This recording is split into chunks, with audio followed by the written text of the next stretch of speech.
Just to follow up on Justice Kagan's questions, I think in them was the question, if you think mandamus doesn't apply to the president at all, ever, how could you ever test the things you say can be tested? He has to remove for cause. He can't remove for policy disagreements. That might be one. The president says, I remove you for policy disagreements. He's open about it, let's say. Could happen, right?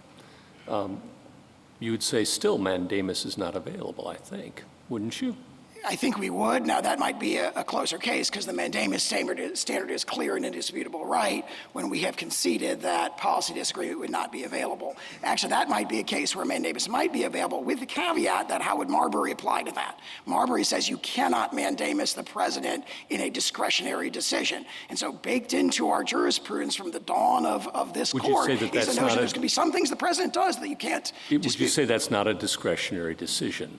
If the president says, I fire you for policy reasons, that would be outside of his discretion and therefore subject to mandamus. Essentially, the argument would have to be that'd be ministerial within the meaning of Marbury, and then I think that standard in Marbury kind of gets ported into the standard in Cheney, clear and indisputable, right? Yeah, so it would be clear and indisputable and therefore could run against the president in that case.